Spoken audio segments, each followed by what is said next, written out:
Good evening and welcome to the Minions of the Zoo. I'm your host and keeper of the Harry Channel, and with me tonight are minions Serenity Star 13. Hello. Sora Luna. Hello. And SkepTock.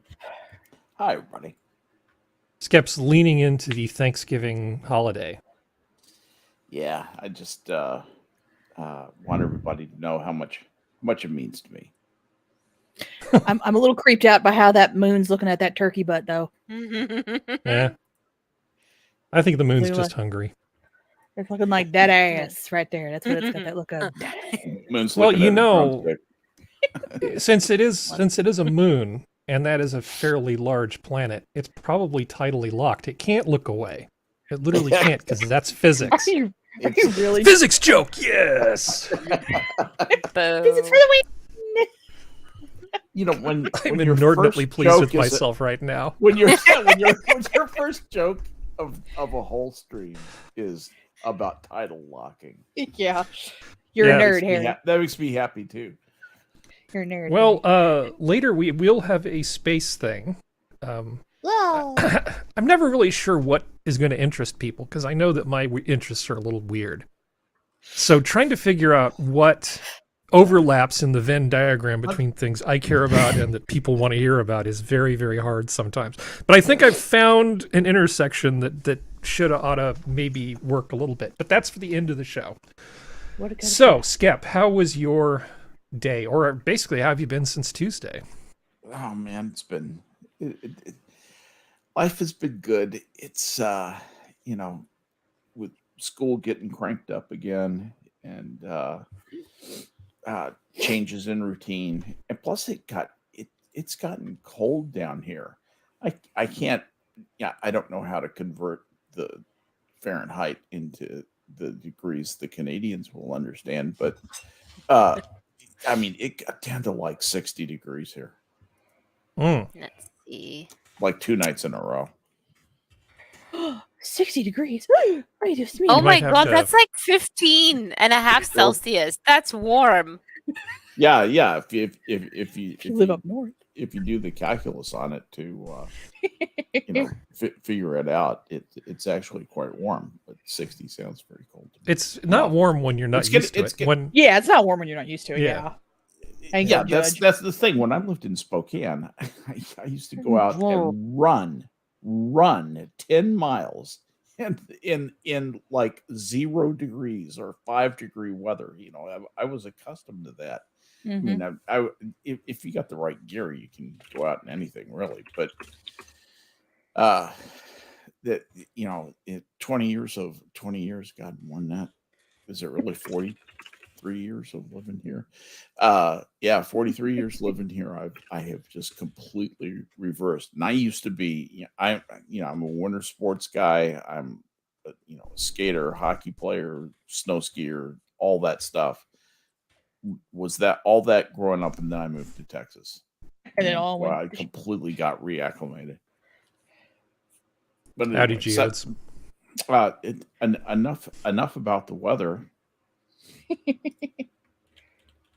How's everybody else doing? Well, working our way counterclockwise, we're going back to Sora, who is a skeleton with people than me. Sora is a skeleton with green hair. Is this if one of the Sailor Scouts fell in a pool full of piranhas or something? What exactly am I looking at here? No, it's what's her name? It's the so it's not Sailor projection. Mercury with piranhas. Okay. No, it's that virtual reality pop star, Japanese one. Oh, yeah. By the way, I just took a guess. I have no idea what hair color the Sailor Sprouts are. Sprouts? Yeah, is it that Sailor Moon thing with the? I did on purpose, but yeah, the Sailor Moon, and she had all her little sailor friends, and they fight evil with kisses and rain. Oh, Hatsune Miku. Hatsune Miku. Yeah. Thank you very much. Yes, that's her. So she's a skeleton now? No, I think that was for Halloween or something. I don't know. I googled something and that popped up, and I've kept it because it's hilarious. It's always interesting to see what you are. Each night it's always something different. I have some new Coven, crypto Coven. Whoops, it's the wrong thing to edit. Crypto Coven avatars. Oh, she's nice. Because they've expanded. I popped in last night just to see what's going on. They have this whole hut thing that they've and there's a narrator, and you go through this like introductionary thing, and then they're like, "Oh, would you like to enter?" And you're like, "Oh yes, let's see what goodies have you created." They're like, "Connect your wallet now," and I'm like, "Okay, yeah, I'm not even remotely anything. a cult." Yeah. Give me money now. Until the end of this month, I think. Yeah, right. Think less. They have these special things that you can collect if you have one of their witches or hags or whatever, whichever one you get. Yeah. So I've been going through, and there's some. Were you going to show us one? Yeah. Sorry. It's giving me the pinwheel of doom. So I'm glad it's not just me with the technical problem. There we go. There we go. There we go. Here's a pretty one. She has cabbage on her head, or cauliflower. It kind of looks like a cauliflower. Sure. She's the keto princess. That's great. Yeah. Lord have mercy. That's not creepy at all.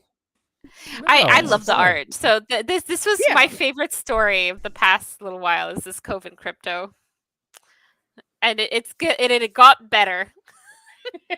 Though, funny enough, the link that I had saved from the that special like place I'm laughing at Hammer. You can buy it from. Okay, good night, everyone. Bye, Jack's here. We can't be here anymore. Bye. Good night, everybody. All right, let's let Sora finish her story. I was just gonna say that it doesn't exist anymore. Like through one of the, I think it's because now you can connect the crypto directly to their website, your wallet. Pardon me, and then you can, I guess, go through that route because the OpenSea, that link that I had connected for them is invalid. So I thought when I saw that, oh, they've died like everything else. But now there's a unicorn coin. Oh, jeez. Oh, don't do it, Sora. Don't you do it. Isn't Dogecoin enough? If I could resist getting one of these, which I think are very pretty, I can resist getting unicorn coin. It's fine. Okay. Well, you've been spending your day productively. So let's see. Really? Serenity. Really? How have you been today? I've been this good. week. I haven't spoken with you for a week, so. Nah, I've mostly just been here dealing with the cold snap. Just running around dealing with animals. Okay. Making sure all the barn cats are safe and warm and not stupid. Well, barn cats are good because then there are fewer barn Nigels. Well, the problem is that we always get new ones. But the problem is that some of the asshole older barn cats will be assholes, and they'll like push them around a little bit, and it's like, can you not? They're cold too, jackass. Like, leave them alone. So gotta have that conversation. Yeah. Okay. Cat in the manger. All right. Well, let's see what happened this week. Oh, I don't know. I think this happened this week. I know everybody has talked about this, but I'm sort of not solo layout. Give me a here. In Japan, they're talking about the erection. Erection? Yeah. Erection. The election. So I gave all of you a task, and the task was, I want to know why you think the red wave ended up being more like a red seep or a red trickle or whatever you want to call it, starting with Serenity. Why do you think things turned out the way they did with -1 in the Senate, +7 in the House? That's the current total. I've seen anywhere from 7, 8, and 9. Like the Boebert race is down to 0.2%. So we're not going to know the actual number for a while. And losing one Republican governor. Well, I think most of the change actually happened on the local level, not the national level. I think that's where it started. And for me personally, it was a matter of, because to be completely clear with chat and everyone else here, there was no like big election up in my state. So we didn't do anything. As we can see, West Virginia is grayed out. So there was nothing. We voted on a couple bills, mostly to get rid of property tax on vehicles and stuff like that. But that was about it. Didn't really have too many major things going on here. It was all local level stuff. And we went super majority red in my state. I think it was there was a lot of infighting because there was Mitch McConnell giving money to people who really weren't worth it. And then there was that stuff. And yeah, didn't they fund a war between two Republicans in Alaska just because instead of using the money to do literally anything else? Yeah, because McConnell knew the other one would vote him out if they got, or would not pick him for House leader, I think it was. No, Senate leader. Yeah. So he majority leader. Thank you. My brain went bip, bip. But so he picked the other one, and it's like, yeah, that's a good waste of money there, dumbass. But so he picked the one that wasn't Murkowski. Is that who did he pick? Because I don't pay attention to the Turtle Man all that much, honestly. Murkowski is the rhino. Yeah, Murkowski's the rhino in Alaska. Yeah, that's the one he picked. But is she the one that was going to vote McConnell or not vote for McConnell for leadership? She would vote for McConnell. She would vote for it. It was the other one that I think. All right. I think it was Sobek or something. Not Sobek. I think it was something S starting. I can't remember what her name was. It was some super Trump MAGA type who was going to vote McConnell's ass out.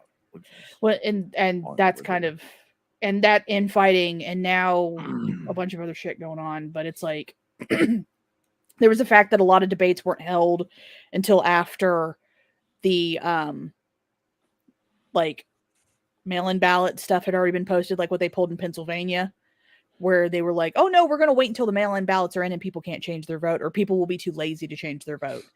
And that's the reason why stuff I think Fetterman won and stuff like that. Because if you can legit look at Fetterman and go, yeah, that guy's not going to be replaced by his wife, you're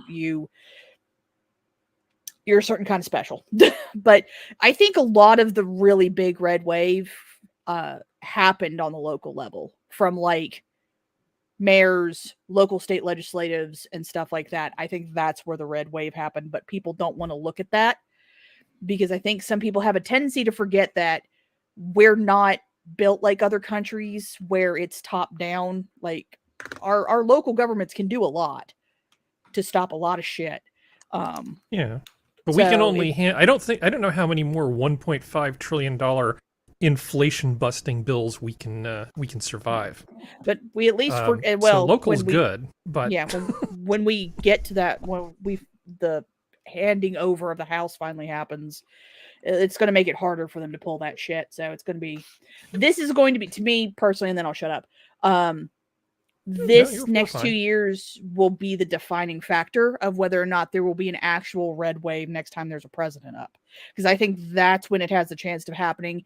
If the Republicans who are pro-USA prove that they're pro-USA and actually try to follow up on what the shit they said they were going to do, I think that's when it happens. Right now, there's just too much.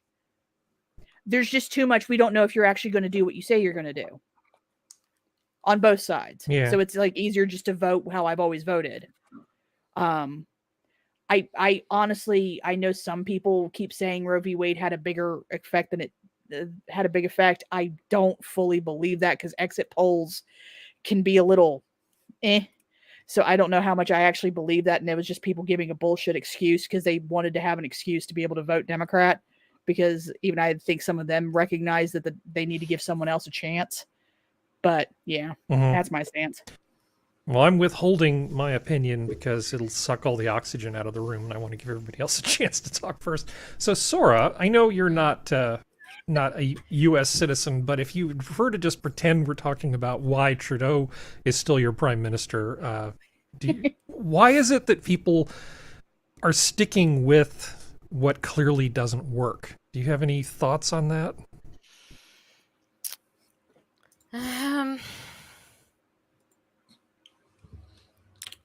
Here it's a lot of I would rather stick with what doesn't work than concede to the other side. We have that, at least in BC, that's basically the feeling I get in terms of elections. So I have a feeling that it could be that. There's a lot of I don't know if more people went to vote this time around than usual in the States. I haven't really been following that, but there's been a lot of like media crap going around, right? So if they were able to get enough of the younger people out to actually do things, that could have helped to prevent the red wave from coming in. But yeah, I think it's more that I'd rather stick with this than give you the satisfaction of winning. Yeah, this is why it's good to be an accelerationist, because you can just sit there and make strident statements. And then until it actually does hit bottom, you can just pretend you were right all along, right? You can just say, well, you'll see what's going to happen when it gets way, way worse. So yeah, being an accelerationist is kind of a great cheat. I'm not responsible for this. I just want to see it all crater as quickly as possible. I love those people. So Skep, why do you think the red wave ended up being a red weep or red seep? The red wave actually did come in a couple of states. It came in Texas and Florida, two of the most important states. The place where it failed most spectacularly, I guess, is in just a few states where they knew they were going to, it was going to be a big fight no matter what. I think one of the things that happened to the Republicans was they tried to sneak some low quality candidates, frankly, past people. Oz was kind of a carpetbagger type candidate, and Herschel Walker is an idiot. He's a fucking idiot. I'm sorry, but he's a nice guy and everything. He's not even really a nice guy. He's a selfish athlete who has glommed onto the Republican Party and is saying all things Republican, because he thinks that that's a way to get elected. But he's not really a great quality candidate. So I think candidate quality was a part of it, and not everybody was feeling the immediacy of the emergency of the harm that the Biden administration has caused. And that failure to appreciate that nationally, I think took a lot of wind out of the Republican sails. I've never loved these things saying, hey, you've got to, flip this many seats, or you're underperforming, similar years in the past, and they go back like 40 years. So many things change, that those elections are not really comparable. The only thing they have in common is that they were both elections. Too many things change in society, too many surrounding factors, too much of the context in which the election happens changes for those things to be actually, so I wouldn't say even necessarily that the Republicans underperformed for an off-year election, because I don't think that those things are comparable in the first place. One to another. So anyway, long-winded way of saying, there were several moving parts, and the Republicans ultimately mismanaged the offerings that they had for the people, and the people just said no. We'll go with this with the devil that we know, I guess. I saw somebody say, and I think that's right on the money. Yep. And to add, there was one thing, and I can't remember who the political person was that I saw when I was flipping through YouTube, but they said that a lot of people aren't feeling the full effects of inflation yet. And because of that, because they haven't, and it's not like it needs to force you to vote Republican. It needs to force you to vote people who actually care about inflation. I don't give a damn if they're Democrat or Republican. So we're going to take that off the board. But it's like, because they hadn't felt the full force of it, because they're already in debt probably, and they don't care. The people who wanted the $10,000 relief. Actually, this is an interesting thing. Certainly, you'd be an interesting person to get your reaction to it.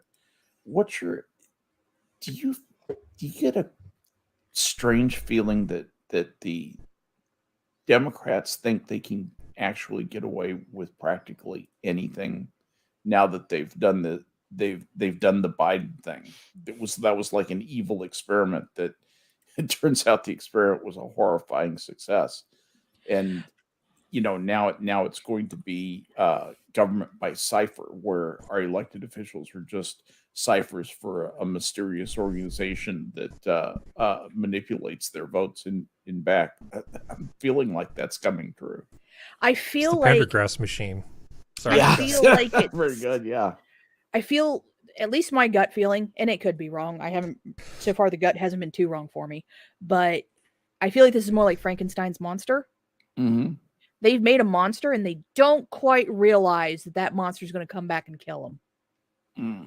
Figuratively, Susan, not legit, not literally, not allegedly. I think this will come back and bite them in the ass, and just not in the way that they think it will. Because I think they partially prepared for it in one way. I'm just not sure what it is. Just remember how Frankenstein ends. Yeah, I know. Peasants and pitchforks. Yeah, and it's not. And I think it'll be a figurative sense.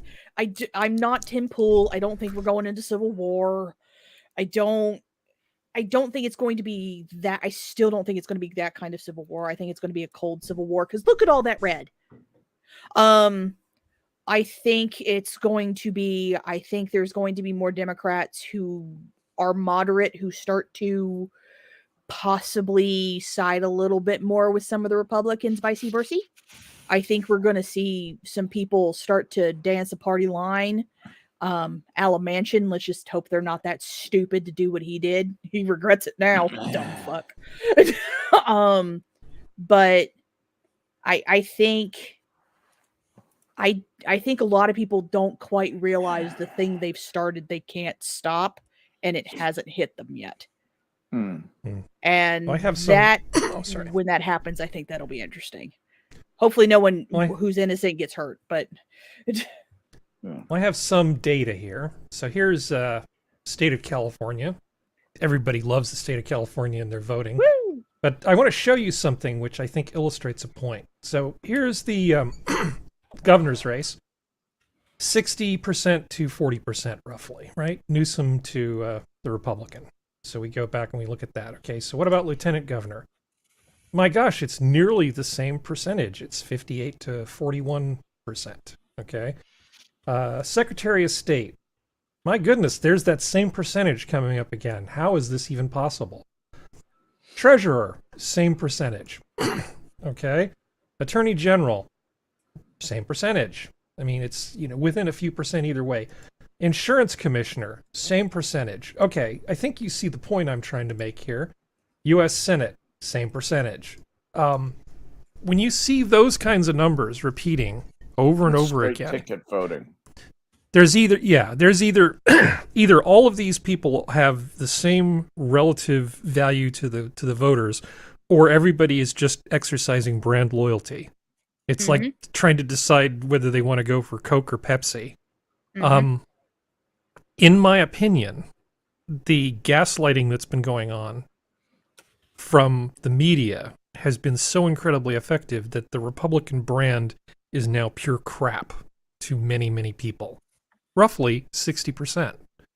Because you've got examples of people voting for, a guy who clearly can't even do the job over a guy who may be kind of an elitist carpetbagger, but at least, he can sort of formulate a sentence. Oz was not a great candidate, I admit, because in terms of the brand, part of the blame for the brand being bad is not the media. It falls squarely on the Republican leadership. Absolutely, it does. They have ruined their own brand, because this is sort of like a company that I did some consulting for, who managed during the first tech bubble to have a job placement thing. Like, it was an employment job placement. I don't remember what those things are called, but it's like an employment placing thing. What do they call those, Skep? Temp agencies? Well, it wasn't a temp agency, but they were basically like headhunters would hire people. So during the first tech bubble, they went out of business as headhunters. How incompetent do you have to be to go out of business in that industry at that time in history? And that's essentially what the Republicans have done. How incompetent do you have to be to not do better than they did in last night? It's got to be a brand issue. So you see this kind of stuff. This is just a thing I just stumbled across. And this is the sort of sign that you could imagine seeing in somebody's yard in California. How are you voting, Democrat or Crazy Town? And then you see, this thing. This was another thing that I sort of found on, was it Tumblr? This picture of Trump. This is an awful man waving a book he hasn't read in front of a church he doesn't attend, invoking laws he doesn't understand. Against fellow Americans he sees as enemies, wielding a military he dodged serving. Blah, blah, blah, blah, blah. Yeah, because Clinton didn't do that. I'm sorry. Well, exactly. It's just a brand issue. That's all it really is. And until... The only way to undo the gaslighting... I mean, in any sort of marketing situation, how do you convince people that your brand isn't crap? You wait for the other brand to implode. That's Harry, a way. If that's your problem, your problem, that's not your problem. How do you convince you don't need to convince somebody that your brand is not crap. If your brand is crap, it's because your brand is crap. Because a brand is only what people perceive it to be. Okay, so I don't know. There is fear, uncertainty, and doubt. No, but FUD, the FUD. You know about fear, uncertainty, and doubt, and it's a powerful marketing technique. You can have a better product, or you can convince people that the other person's product is crap by just going, well, I mean, I know they put a lot of work into it, but did they consider this? ? It's not hard to spread fear, uncertainty, and doubt, and it's really, really easy when you've got a brand that's got a few, loose cannons running around, just sort of saying whatever they're going to say. So the Democrats' brand is harmed nationally by AOC, right? And then the Republicans' brand is harmed by, every milquetoast Republican, every crazy one, every time somebody says something that just sounds kind of like a weird conspiracy theory. I enjoy Marjorie Taylor Greene's stuff as much as the next person, because she pisses off all the right people. But whoever's sort of running the Republican thing needs to figure out, so what does the brand actually stand for? If you're going to be fiscal conservatives, you need to actually be fiscal conservatives.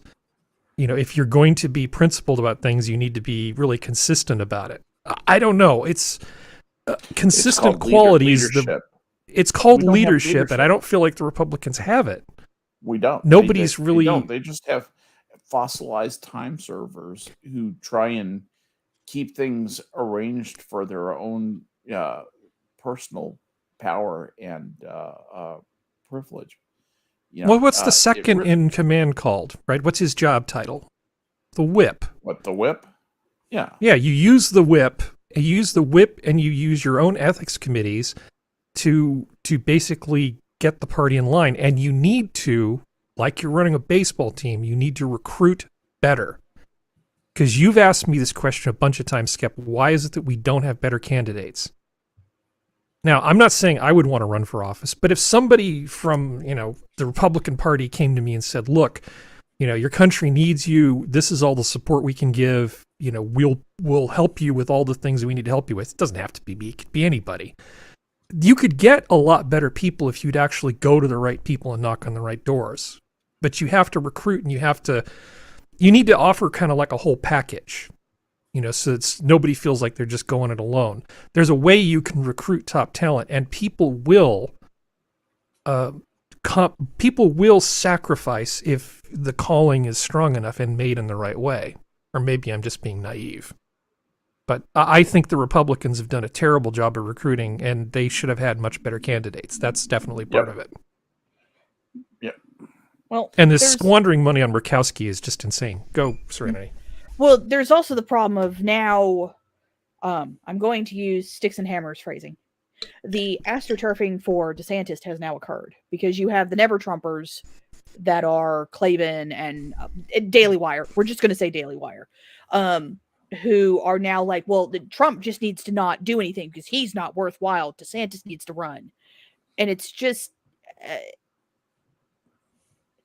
that's where a lot of the division comes from, because you have people who they themselves claim to be these massive conservatives and stand for certain things, and then they're just as wishy-washy as the Democrats are. Because because the thing is like a piece of shit is a piece of shit. I mean, that's the only, and that's kind of where a lot of issues of. I'm a registered independent for anybody who wants to know. And in my state, I can vote in both primaries and go fight each other out. But that's kind of the thing. And I think that should be how it is in every state. I think everybody should be a registered independent. We should all be able to vote for either one and see who fights. I believe 28% of Californians, I believe that's the number, I'm just pulling this out of thin air, are politically unaffiliated. And that's actually a pretty good deal in California, but you can't actually vote in the Republican primary.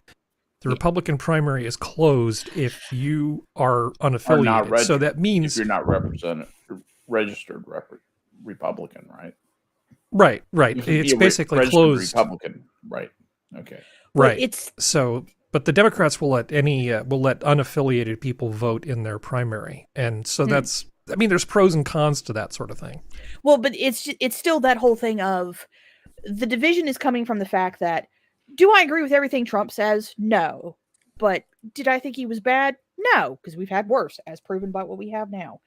I don't have a problem with Trump. I don't trust DeSantis, just as I don't trust Tulsi Gabbard. I just don't. And if DeSantis runs, I'll just do what I always have done, which is I'll vote third party. And that's what I'll do. It's kind of petty. I'm sorry, go ahead. Well, no, and the thing is, I get it's petty. I'm completely no. I was going to say that something petty about Florida. I have friends in Florida, and I go to send them like a really nice bottle of whiskey or a bottle of wine or something, and I can't, because in the supposed free state of Florida, that has to all go through sort of a broker. To me, this means that they kind of have right-leaning sort of stuff, but it's that sort of crony capitalism kind of thing. Oh yeah. I mean, the Disney thing was repulsive, but the way in which they sort of shook Disney down to teach them a lesson, it's like, yeah, they needed to be taught a lesson, but that kind of power, the way they wielded it, kind of makes me uncomfortable. Well, I mean, it's exactly the very thing they accuse the Democrats of doing. And that's my issue, is that I understand that you have to fight fire with fire, but there's a way to fight fire with water that doesn't make you into the same people that you hate. And when you start doing the same shit that you talk about and rage against the other side for doing, like when MLB left Georgia because of the gun thing. Was it gun thing or was it abortion? I can't remember anymore. But when the MLB, and everyone was like, you can't do that, you pathetic Major League Baseball, fuck you. And then or it was some trans thing, or it was something. I don't even care at this point. Yeah. It's like, but it's that whole thing of, one, Disney was not the only fucking company to do it. You targeted him because Daily Wire was focused on him, and I have a pretty good feeling someone from Daily Wire works for DeSantis. So you focused in onto him because you want that audience, which is fine. But at the same time, it's like it wasn't as altruistic and caring about families as he tries to make it seem. Not to mention the fact that there's 1,400 other things that have the same kind of ranking that Disney did, that if he truly cared about everyone paying their taxes, he would have removed all of them, but he didn't, so you can kiss my ass. But it's just I just the whole lower fact, everybody's taxes. Yeah. But that's the thing, though, is like DeSantis is no different. Trump is at least different, and I will give him that. But there's good different and bad different. There's the Marjorie Taylor Greene kind of bad different. There's the ones who talk about, well, I don't agree with what my party did. Well, then why don't you stay in your own party and try to fix it instead of just turning tail and running? Oh, right. That's because you can gets votes easier from the other side. And both sides have done this. There's a lot of people doing the exact same shit, but because the color of the flag behind them is blue or red, their side lets them get away with it. If you're going to sit here and stand on a moral superior high horse, you have to go after everybody equally. And that means looking at both of them going, what the fuck is wrong with you? Well, mercifully, we've gone long enough on this topic that I can skip the next thing, which I didn't really want to talk about anyway. Thank you. Yeah. How about something fun? Well, this is kind of fun, and it's a little bit of a brain tickler. Take a look at... Let's see, make sure you're actually going to get audio. Give me a second here. All right, let's see if this works. Nope. Oh, of course not. Of course not. Why would it work? Okay. This time for real. Is that really a California? Oh, there we go. Okay, here we go. Could a fallen meteor be to blame for a raging house fire in Northern California? Check this out. This house in the rural community of Penn Valley, as it went up in flames right after a bright ball of light was spotted plummeting from the sky Friday night. Firefighters battled the fire for hours, but the home could not be saved. Thankfully, no one was hurt. Heard a big bang. I started to smell smoke, and I went onto my porch. Really hated yep, them. country as hell. Yep, completely engulfed in flames. They said it's a 1 in 4 trillion chance. So I guess I might be buying a lottery ticket today. Yeah, there's NASA confirms the southern Torrids meteor shower is peaking right now, featuring a greater number of fireballs that shine very brightly. We see them all the So, what do you guys think of this, Sora?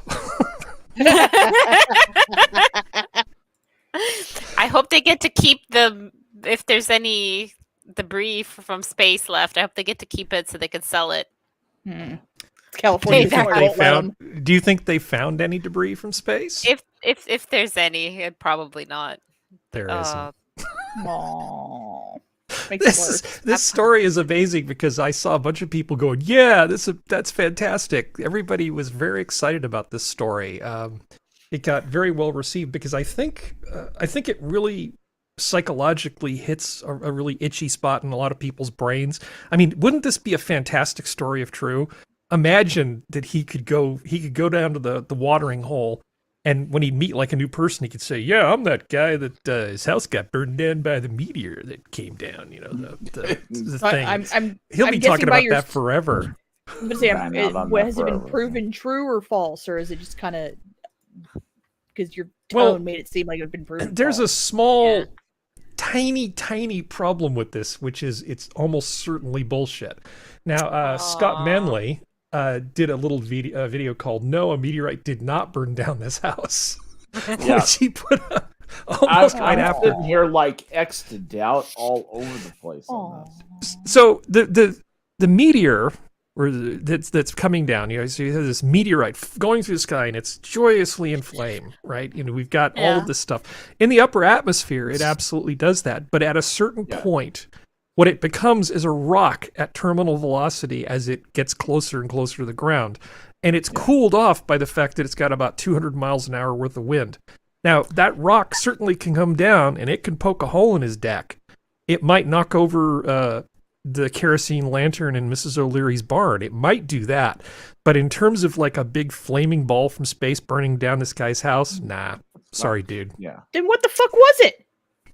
Well, houses burn down all the time. I mean, could have been his portable meth lab. What could was have been the thing anything. we were watching? Exactly. Smoking in bed, whatever. What was the thing that was so coming out of the sky?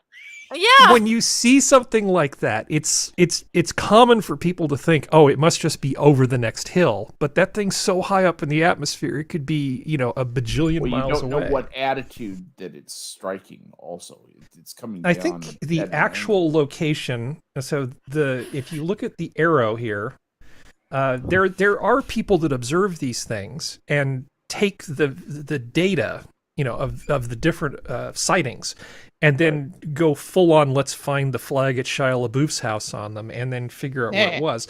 So the base of this arrow is where the guy's house was. The point of the arrow is where that thing probably went down. there's almost no chance in hell that that meteor hit his house. And if it did, it'd be like he won the lottery. It'd be worth a small fortune. Yep. Of all the things that can happen to your house, destroyed by a meteor is probably one of the best ones. So the house just caught fire and he assumed wrong? Yeah. Okay. It's just a coincidence. Still sad, but okay. Well, I don't know what happened to his house. I just know that meteor did not fall on it. Oh yeah, no. I'm saying the situation's sad, and also he doesn't get a meteor. Hits your house will not burn your house down. I mean, unless it's gas pipe. Absolutely right. It goes For kill everybody. that and any number of other reasons. Well, in terms of things that can hit your house, I think probably the one that amuses me the most is the blue ice stories. Have you heard any of those where people will just be minding their own business and suddenly a few hundred pounds of frozen airplane toilet water will just will leak out of a plane. It'll freeze on the outside, and then a toilet water berg basically breaks off of the plane and then crashes into somebody's roof. Next thing you know, you've got toilet water from an airplane in the middle of your den. Oh, God. Delightful. I'm way more worried about blue ice than I am about meteors. Yeah. Anyway, I just thought I found this kind of amusing because everybody was so hopeful in the original report and the news covered it in the most naive, uncritical way possible. But sure, why not? Let's see. What is the next thing? Oh, okay. This is a little bit of a black pill, I guess. I found this interesting. I stumbled across this. There was a show called The Year of the Sex Olympics, which was in 1968. It was on the BBC. And it's not nearly as sexy as it sounds. It's not nearly as sexy as it sounds because this was on TV on the BBC Two in 1968. But the summary of this show I found to be really kind of interesting. In the future, society is divided between low drives that equate with the laboring classes and high drives who control the government and media. The low drives are controlled by a constant broadcast of pornography that the high drives are convinced will pacify them. Though one high drive, don't care, believes that the media should be used to educate the low drives, after the accidental death of a protester during the Sex Olympics gets a massive audience response, the coordinator decides to commission a new program, the Live Life Show. This guy, his partner, and their daughter are stranded on a remote Scottish island while the low drive audience watches. His former colleague, feeling that something's got to happen, decides to spice up the show by introducing a dangerous element to the island. The Live Life Show is deemed a triumph. I kind of like this time in history because people were not afraid to sort of throw big ideas out in stupid ways. It's like the Truman Show and Hunger Games all rolled into one. Yeah, with just a seasoning of Yuri Bezmenov on top of it. It's just it's... I don't know. It feels weirdly prophetic to me. Brian Cox is in it. Brian Cox is in it. Yeah. But there is this idea that you can just sort of use the media just to kind of make people dumber. And God, it sure does seem that way. After this whole election that we had, I feel like I'm very sensitive to the gaslighting right now. Before the show, Serenity was talking about how she's not going to get blackpilled. I'm the only one that's black-pilled. I'm the only one that's black-pilled by this stuff. I will not be made sad. I will not. So yes, check out The Year of the Sex Olympics from 1968. Seems entirely too prophetic for my tastes. Well, so, interestingly enough, that movie did have Brian Cox in it. But that was the movie that Brian Cox was born. That was the year that Brian Cox was born, in 1968. Brian Cox, the physicist, of course. It appears this is a different. There are two Brian people Cox with the name Brian Cox. Yes, I didn't know that could happen. Yeah, well, this is Brian Cox CBE. Two people. Look, he's got a medal and everything. Two people, same name. Two people, one name. I don't. Two girls, one cup. What? Exactly. How does that work? Well, speaking of things, Ukraine using Starlink for drone strikes. I know I'm a little late to this particular Yay. story, but I don't like that. I didn't realize that it didn't really dawn on me that the Ukrainians were using the Starlink for so much of their military applications. Which is, But of course they are. Of course Yeah. they are. Of course they are, but I don't like it. Yeah. Well, I was trying to figure out how this would work because, of course, you know, the drones themselves aren't tied into the internet, and it wouldn't really be the greatest place to set up a hotspot on the front lines. It's bad enough that you've got a remote control for the drone. But mostly this is the drone operators are able to send telemetry to the artillery operators. So they're setting up these Starlink things near the battlefield, and then everybody's tapping into the Wi-Fi and using it to coordinate the artillery strikes. Mhm. So my question is, Skep, do you think if this is actually a fair representation of things, that the Russians would be justified in using their anti-satellite weapons on Starlink? Well, insofar as their conquest of the Ukraine or portions of the Ukraine is justified, obviously it would be justified that far. Now, I don't think that their invasion of the Ukraine is justified at all. So I don't think there's any justification for it. But that would be the next logical. That's what I would do if I was Putin. That's relatively low cost for him. You know, he'll say, "Hey, you know, you're killing my boys with your satellites. Your satellites are about to be the next casualty, or you can, you know, I'll give you one chance to turn them off." And that's about the way Putin should say it. That, you know, Putin should go to them and say, "You can have your satellites if they're turned off, you know, for the Ukrainians, or you can not have satellites. Those are your choices. That life's hard." Yeah, the fact that it hasn't happened yet, to my mind, because Putin's not exactly known for his discretion and clear thinking at the moment. The fact that it hasn't happened makes me think that he can't. Yeah, that's because if my he thing. could, he would have already done one. Go, Serenity. Well, no, I'm agreeing with you. It's like if he thought for a second he could, or he could bluff his way, he would have already made that statement. The fact that he hasn't, and the reports of tanks being pulled out of retirement to be used on the front line, of them using older guns, not massively older guns, because a lot of the guns are old. Like I think Putin vastly underestimated all of this. Do I agree with Starlink being used? No, I absolutely agree with everyone else. But if he was going to say something, he would have said something by now. And he hasn't. I'm trying to see where Russia has tested its anti-sat. Well, I know the Chinese have, but one little piece of the information. Russians have too. Hold on. Let me get one little piece of information out for you before you go, and then it's all you. The Starlink, because you can actually track the Earth stations here fairly easily. They've actually lowered the power and tweaked the signal to make it harder to detect the receiving stations. So Elon and Starlink are well into an anti-jammer stuff. They've actually been working to make the system more resilient against the Russian blocking. Go ahead, Go ahead, Skep. Oh, chef. Well, they have a chef. I thought you were going to say chimp. Yes, chef. I can't talk good. May not talk good. Right. May not talk good. Russia conducted a direct, they call it a direct ascent hit to kill satellite on November 15th of last year, and they hit a Russian satellite and rendered it into 1,500 pieces of orbital debris. Thanks, Russia.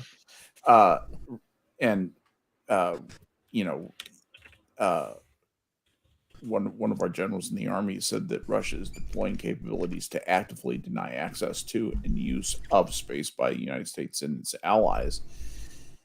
and felt like that they, you know, that Russia was pretty effective in their, you know, one test of their anti-satellite capability. I don't think there's any doubt that Russia can put a weapon in space and hit almost any satellite. I can't imagine why they wouldn't be able to hit any satellite they wanted to hit. I think they could put an orbital body into any place in space that they want to. I think. And, you know, sorry, sorry. That's all. It's all well within their capability to do. You know, and you know, the fact that, you know, they kind of did one proof of concept doesn't mean that they have a weapon system. I understand that, but they have successfully proved the concept. Is what I'm trying to say. Yeah. But why haven't they though? Like, I know it's all So that's a fair speculation. I question. get it. I That's a I fair understand. question. That's a Well, fair I mean, question. it creates a lot of space debris, which causes a lot of trouble. So it's like, it's a thing you don't want to do unless you know it's going to work, because there are downsides to this. It could make them even more of a pariah. It could destabilize economic markets. It could cause a lot of follow-on effects. So I think that if they knew with 100% certainty that they could do this in a way that made sense, they could send a message to Starlink and say, well, we got more where that came from. Now, the Starlink satellites are not terribly expensive, and they are very numerous.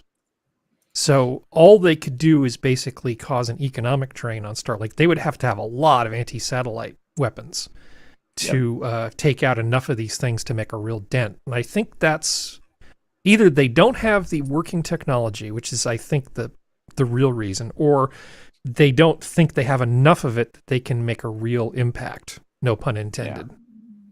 Yeah. At some point, sooner or later, the Russians are going to make Dad mad.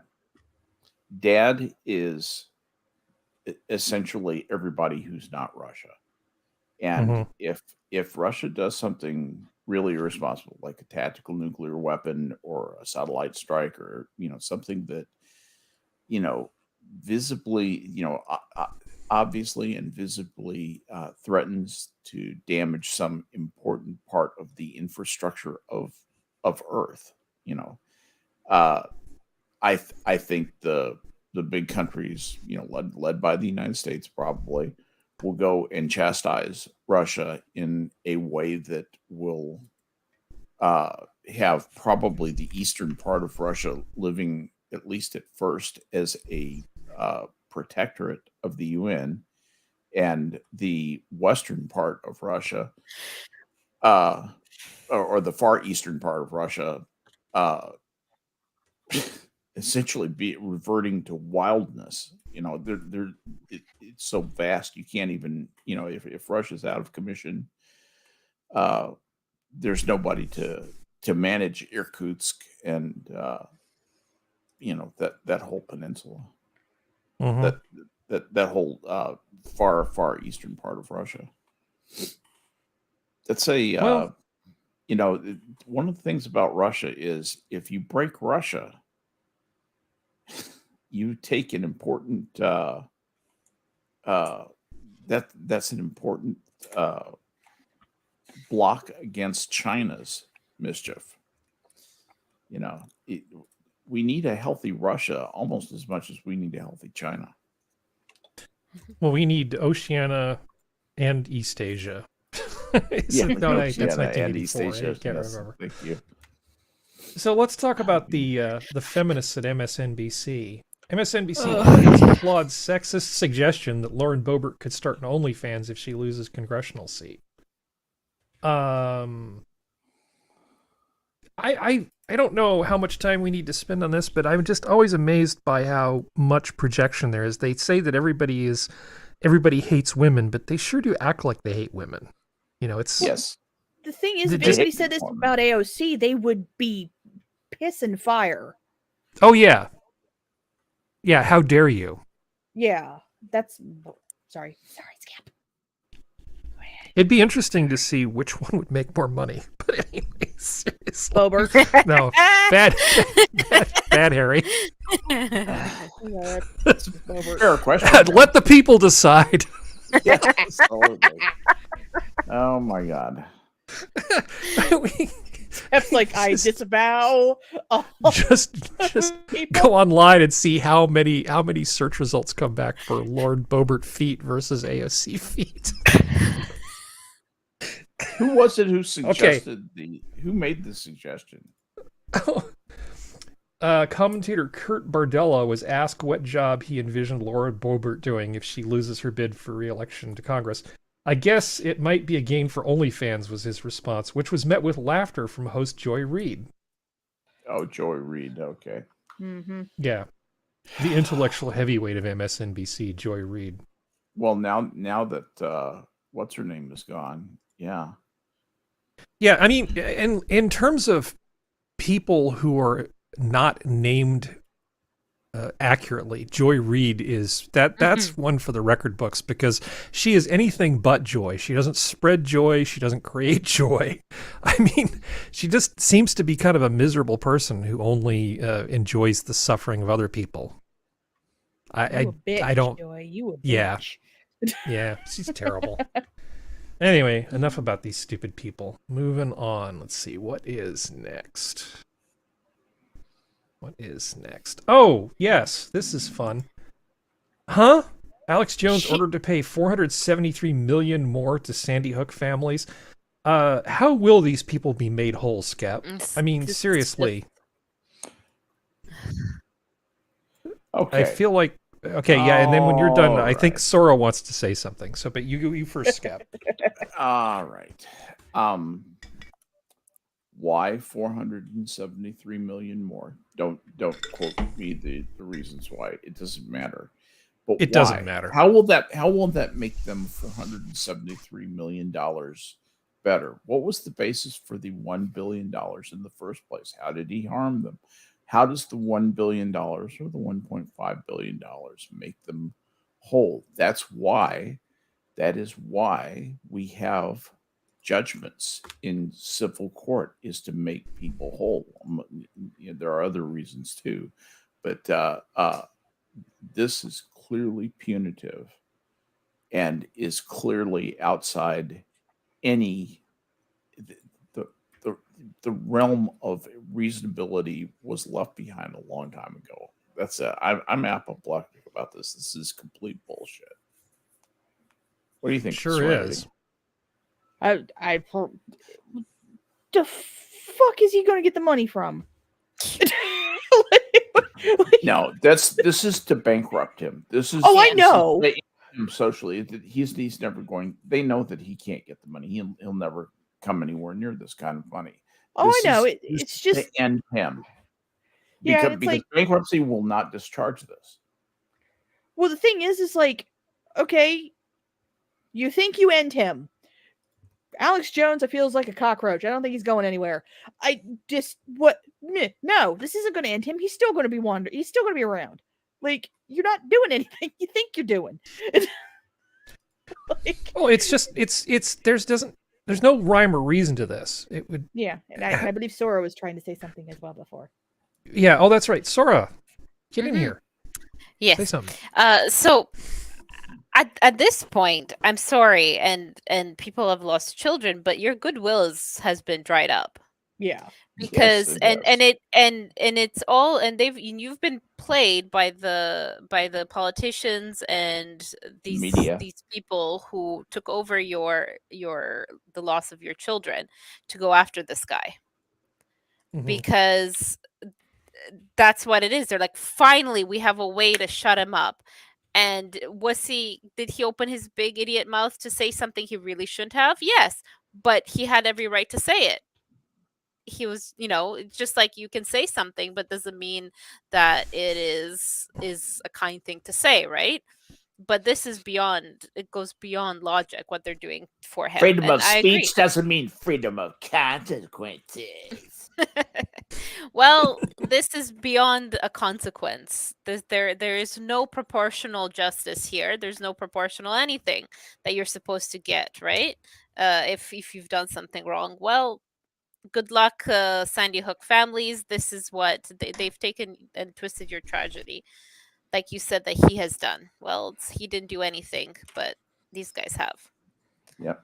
I don't So, think most that's people ridiculous. take Alex Jones's position all that seriously, Sora. I mean, if so, so you're the parent of one of these kids. Your kid's dead. You've got serious, I mean, terrible thing, right? And then there's some asshat off in the distance saying stupid things that you know are untrue, and you know that 99% of people probably who are hearing about it know that it's just Alex Jones being ridiculous, and they know it's not true. There's nothing about this that feels like $1.5 billion to me. No. Yeah. I can't wrap my brain around this. This doesn't make any sense to me. Clearly they're just, okay, when you usually have these types of suits, the payout more often than not ends up being equal to whatever the insurance somebody has for libel and this type of legal protection. So people take out insurance for this sort of thing. But when you have something that's probably 100 times that, you're just trying to send the message of we won't be happy until you live in a refrigerator box, and it's just not going to happen. I don't see how this is going to hold up on appeal. But this is the judge. The same judge came in there, and she's the one who decided, hey, yeah, I think another $473 million sounds like the right thing. And like Skep said, think this, we don't need to judge even should go through the be- reasons. No, there's no reason. There's no reason. Yeah, there's just whatever she excuses. says is she can say whatever she wants. There is no reason for this. And no legal precedent and no legal writing anywhere where they can equate to to justify this, right? I'd be interesting to see if somebody goes and investigates her, just out of curiosity. Probably is nothing there. This is probably her big haha. She's moment, probably Yeah. going to try to go for town council or mayor or something of a local big city that she's in. She's in Connecticut. Yeah, this is probably a build up for her trying to get a seat. Elect depending me on her- because I believe in protecting the family like I protected your family from the exploitation of Alex Jones. You can't get blood out of a turnip. Okay. Well, I mean, he's like Milo Yiannopoulos. He's a provocateur. You ignore him, he goes away. Ah. Getting blood out of a tournament is easier than getting blood into a tournament. Turnip. Just Turnip. Turnip. Yeah. Not tournament. Getting blood Champ. from a tournament. Blood from a tournament is easy, especially if it's like rock climbing or something. Man, Yeah, every time yeah. I used to go rock climbing, it was just like, I'm just going to donate blood to the rock gods. Yep. Don't take too Yes, much indeed. aspirin. What a terrible sport that is. Your feet hurt, your hands hurt. It sucks. Don't rock climb. It's Yeah. dumb. Okay. You're scared. You're Uh, scared half the time. You're scared half the time. Dumbest thing. I used to be pretty avid rock climber. In fact, I had a fairly serious fall. And Oh dear. yeah. I feel like you've been tempting I death had like for- a 19-foot ground fall. I shit you not, in Mendocino, California, on those cliffs. Fortunately, I hit a beach. Thank God. That's why I'm here talking to you. Yeah. That's the surface you want to fall into, unless it's I fell Minecraft, into in a which case a sandy cup of beach. water will cover you. I'm sorry, Skep. Everything I've heard that you have done, I just feel like you've tempted death for a long time. Oh no, That's what really- life is. Just tempting Well, death. skydiving, then Riding a skydiving motorcycle. is not tempting death. Yeah, riding a motorcycle is much more dangerous than skydiving. Well, When you look at all the odds, it's just like, there's a 1 in 10,000 chance, you're not going to be here next year. It's just, my fear of you heights. can't says obsess otherwise, over every sure. little thing. Yeah, we Got to may get on with be your life. a Do what you want to do. Black hole gamma ray access. That Exactly. Oh God. So there's a let's whole see. I didn't that's post this, but I think you guys had some opinions about it. Iran votes to execute protesters, says rebels need hard lesson. That sounds about right. For Are they going to Iran. execute all 15,000 of them? I don't Supposedly know. that's what they're setting out to do. I no, they have Well, arrested 15,000 people. If they execute 15,000 people, we should march on Tehran. Yeah, We they're need only to going to liberate execute them. some of them. Like 50 or something. Start know. They don't have to until execute stop, all of them. You're No. That's right. Parents The beatings encouragés will les autres. continue. The beatings will No, continue Until until morale morale improves. Yeah, basically. Yeah. I mean, I don't know. Is Garbage it how country. hard is it to find an opinion about this? It's like, okay, The Iran. hangings will but continue until the shouting stops. Yeah, basically. I can't remember if is Iran's on the list of people that we asked to have pump more oil, wasn't it? Or is it just Venezuela? Considering that list had everybody on it? Yeah, Yeah, 'Cause everybody but us. everybody but 'cause us. Yeah, that would exactly. take logic. I'm sorry. We wouldn't want to trigger people by them seeing oil being produced in the United States. So instead, we'll just produce it in Venezuela. Yeah, according to Al And Gore, Iran the and- Earth is already yeah. over. We just have a lot of friends that more friends than most Republicans realize. All the friends we have around the world. Oh, Yeah, the friends get that oil money from the can same buy. place we send our plastic to not be recycled. Yeah, no kidding. Have you noticed that the narrative on recycling shifted weirdly like a couple months ago, and now everybody's kind of like, yeah, screw that. I don't want to recycle plastic. Plastic's dumb. Have you have you noticed that there's this shift in the zeitgeist all of a sudden? Oh, you haven't heard people talking about how only 20% of plastic gets recycled, and it's incredibly annoying to sort through, and it's really only 2 types of plastic that largely get recycled anyway. You haven't heard this, Sora? I've heard. Oh God, those people. There might be a news blackout on this in Canada. They don't want you to know that they're not actually recycling most of that stuff. Oh, we have a thing here. A program, I think it's called Marketplace. They sometimes do investigative stuff, and about 2 years ago or so, they did a thing where they stuck trackers in for the different, because we have different companies that are contracted to do recycling. So they stuck track to see, because they're government contractors, right? So you're paying for the government to contract out because for some reason they don't want to do the work themselves, whatever. And of course, one of the biggest companies who does all the sanitation and recycling, all the recycling goes directly to the landfill. And you know what happened? The outcome of all that? Nothing. Yeah, Nothing. because people are weak. Because it's like, No, oh wow, we're shocked. Oh my god, this is horrible. Do you know?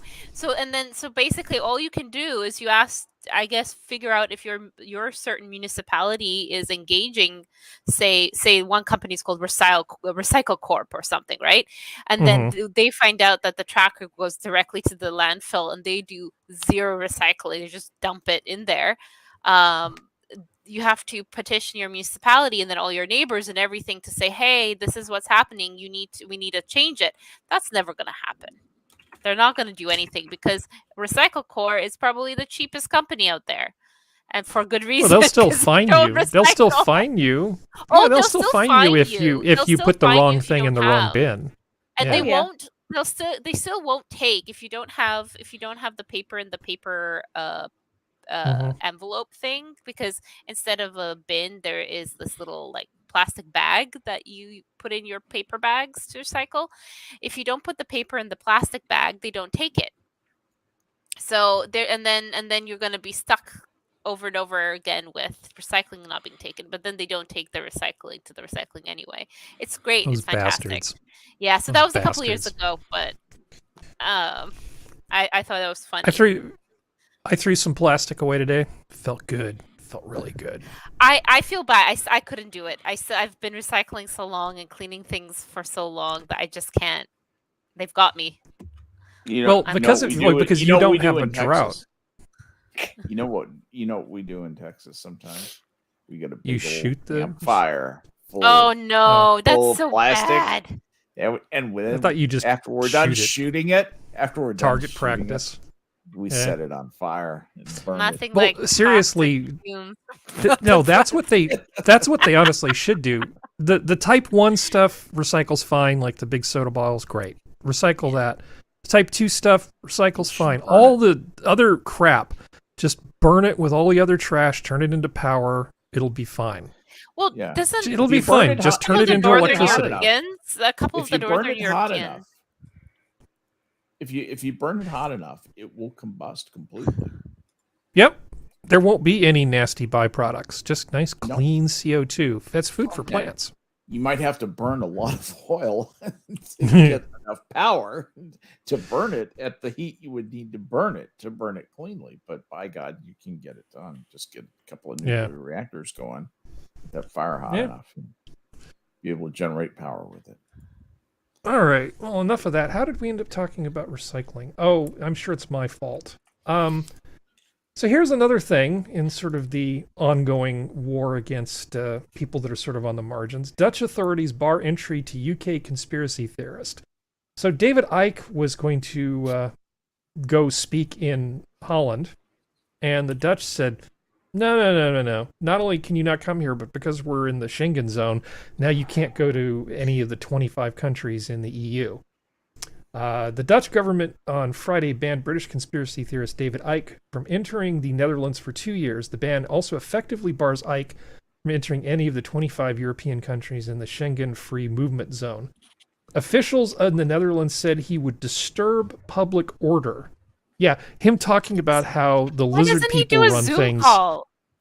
The lizard people are, his theories about the lizard people aren't going to cause a disruption in public order. I posted a letter from the Dutch Immigration Services website calling them fascists. The letter says, you have been internationally known for years as a propagator of conspiracy theories, to which I say in American, so what? Yeah. His presence as someone who has made anti-Semitic and offensive statements in the past could lead to unrest in the country at a time when violence and threats against public figures are growing, said the Dutch government. So basically, they're saying he's basically a terrorist. I mean, simply because he claimed that the world is secretly controlled by a race of lizard people and that the anti-Semitic hoax text the protocols of the elders of Zion is genuine. He's a crackpot. But does Holland really need to protect itself from this nut job? No, they have other serious problems that they should. They do have other serious problems. Oh, now your borders are closed. Yeah, I know. Yeah, no kidding. But the thing is that easy fix, Zoom call. Yeah. Big whoop. Yeah. Well, I mean, it's also the fact that, like, I'm sorry, this whole being terrified of words thing is pathetic. Like, these type of people... Words are violence. Well, I mean, it goes all the way kind of back to Trump. If everyone had just ignored Trump in 2016, they wouldn't have had this thorn in their side. You just have to ignore these people. Like, keep an eye on them. Like, treat them like China. You keep an eye on them to make sure they're not actually, like, building a movement, gaining weapons, or anything like that. But beyond that, let them talk. They'll talk themselves tired. Like, just ignore them. I'm not scared of an ex-football player who now makes money putting conspiracy theorists everywhere. Who cares? I mean, like, they have programs talking about these stuff on like History Channel and all that sort of stuff, talking about, you know, ancient aliens and all that. Yeah. And it's like, in essence, you can say, oh, that's similar to this, right? Yeah, So, I mean, he's kind of the same. What the heck? Yeah. It's just let the dude talk and ignore him. Because you gave him more press by acknowledging his existence and banning him than if you just would have ignored his ass. Yeah. Way to go. Any other thoughts on this before we move on to the next thing? It is funny. But speaking of funny, Skep. Yes. Have you ever heard of a book called A Planet for Texans by H. Beam Piper? No, I have never even heard of that. Okay, winner of the Prometheus Hall of Fame Award for Best Classic Libertarian Science Fiction Novel, A Planet Full of Texans, they firmly believe they live on the biggest, strongest, best planet in the galaxy. They herd cattle the size of boxcars for a living, and they defy the Solar League to prove that New Texas has even the slightest need of the protection that a bunch of diplomatic sissies can offer. H.P. Piper's classic science fiction tale, later republished under the title Lone Star Planet. The citizens of New Texas figure the name says it all. The Solar League ambassador to the Lone Star Planet has the unenviable task of convincing New Texans that a unpronounceable attack is imminent and dangerous. Unfortunately, it's common knowledge that the unpronounceable are evolved from canine ancestors, and not a Texan alive is about to be scared of a talking dog. this book sounds amazing. John J. McGuire actually spiffed it a bit. You totally need to read this. A Planet for Texans by H.B. Piper. I would not pay $10 for that. Oh, come on. No. Why not? This sounds amazing. No. I love the fact that they called, where was it? H.B. Piper's classic science fiction tale. It came, what? It came out in 2018. Like, what makes it classic? What the fuck? Well, no, it's older than that. No. It's older okay, than good. that. Okay. Yeah, he Yeah. died in 1964. Okay, Piper okay, died that's in, fine what, then. 1964. I've heard of the author. I've never heard of this. Oh, I have never Well, heard. more is the I've pity. never heard of this story. I had heard of the author's name was familiar to me, but just being an old author, I couldn't remember anything that he'd written. Little Fuzzy. An Planet indoor Texas. western. Yeah. Political science fiction. Oh, I like the fact that this book exists, and I like the fact that John J. McGuire basically sort of turned it into a real book. He took the novella from H.B. Piper and turned it into something a little more substantial. And John J. McGuire is like a real author, too. Anyway, see if I can find it for cheaper. Hires a decent cover artist. No, damn. Yeah. I thought I found it for cheaper. I didn't. Well, because you said that the Kissing the Coronavirus person's put out a new book, right, Sora? Oh, Yeah. Jesus. There's a few. Well, what was the other, there's the most original recent trilogy. Well, Yeah. it's the one where it's like Corona versus monkeypox. one? Yeah. That one. Corona versus monkeypox. That was the one. Sounds Hold pretty on. amazing, really. Have to bring it up. Uh-oh, she's got to find it. Now you're making her find it, Jerry. Thank you. Yeah.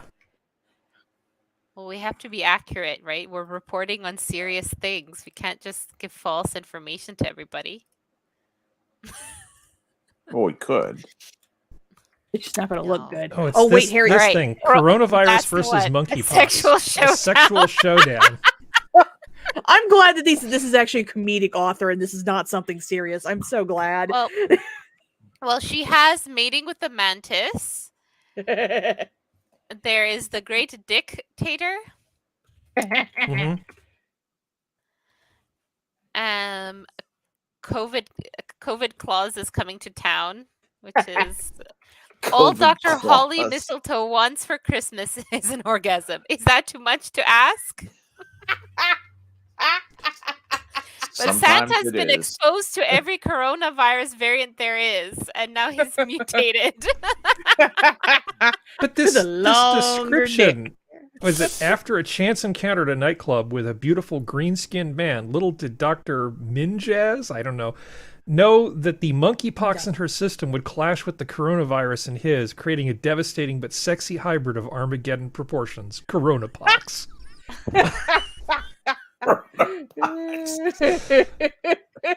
I respect That- the authors who is- can write this shit. I really That's do. where, The actual satire stuff, not the ones who actually take it seriously and write garbage. Like this kind of one who actually puts the effort, writes well, but understands that it's still and only sells her garbage for like 99 cents. So yes, it's great. exactly. I respect that. Some of the garbage I've read on Kindle Unlimited, oh my god. And not Well, good I want to garbage, but show you respect it. something a little more terrifying, honestly. Weirdly terrifying, but a little bit more wholesome. This is another vintage toy And I know that Sora and Serenity are going to enjoy this. Yes. Oh, Baby laughs a lot. I love her. Yeah, I know who Baby Laugh a lot is. Oh, this is wonderful. It's the Kamala doll. Isn't it like, wasn't the idea of Chucky based off of her? I don't know, but this is just terrifying. I would yeet this thing into the nearest Canadian landfill. This is not going in recycling. It's going. That's just terrible. Look then at there's the this, face which on the doll. On the Kamala doll, but this is also incredibly creepy. This is the Baby Secret doll. Baby Secret. Mattel's new Baby Secret. She whispers just to you. She Her tells lips you really things. move. I want to tell you something. It's almost unbelievable. Get Mattel's new Baby Secret so you can have fun keeping secrets together. Kill all of your family. That's just what I was thinking. Kill mommy. I know. And Assassin the Grey corrected me. It was the My Buddy doll was Chucky. Was what Chucky was based off of. So thank you, Assassin. That Kamala doll is terrifying, but I think what are these people who come up with children's toys think? I mean, that must have been a hell of a meeting. You know, in a smoke-filled room with a bunch of hairy-knuckled guys wearing, a lot of rings, smoking cigars, going, "Yeah, I know just the ticket." A doll that keeps secrets. It's probably the same group who came up with Tickle Me Elmo. You know, the furry vibrator. I had Tickle Me Big Bird. It was adorable. The thing was a vibrator, essentially. Sora, come on. Don't ruin a poor Tickle Me Big Bird. I was 5. I had him. He was so cute. Elmo can rot in hell, though. I hate Elmo. Oh Jesus! That was so much. I can't stand Elmo. That went 0 to 60 in a hurry. Yeah, it was like, wow, Damn. Sora. Yeah. There's like, did he kill your puppy or something? Like, what the? He knows what he's done. Or wait, did you also have a pet rock that he's treated like shit? Yeah, my pet rock used to tell me to do But there's stuff a too. reason why Mr. Noodle's brother, Mr. Noodle, is there instead of Mr. Noodle. Just saying. God. Damn. For anyone who watches. Yeah. Shit, man. Shit. Can you imagine being a parent and actually hearing that baby laughs a lot, though? No. God, This is not something you buy for your kids. That's something someone hates who buys for your kid. Or you buy it for your, Oh, yeah.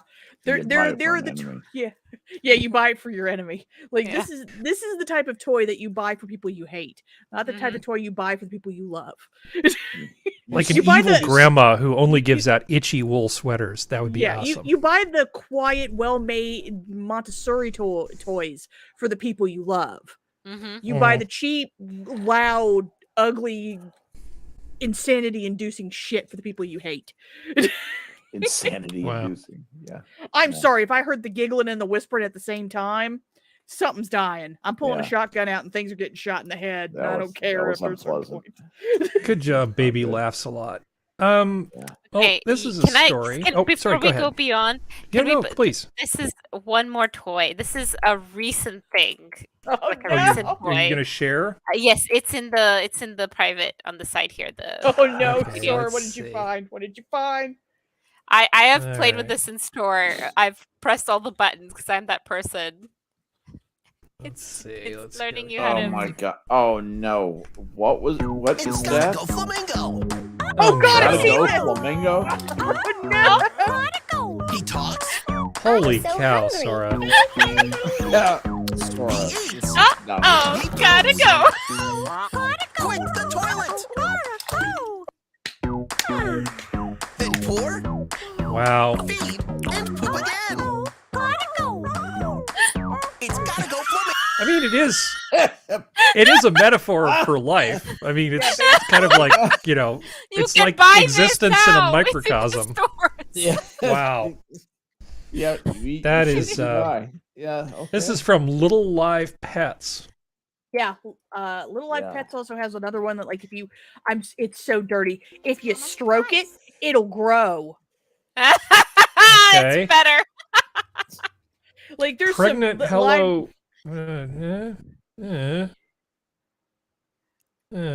Okay, sorry. Yeah, don't. We're gonna get tagged, Harry. Don't. What is Mama Surprise? Is that the rabbit? Died? Is there music in there that's going to cause trouble?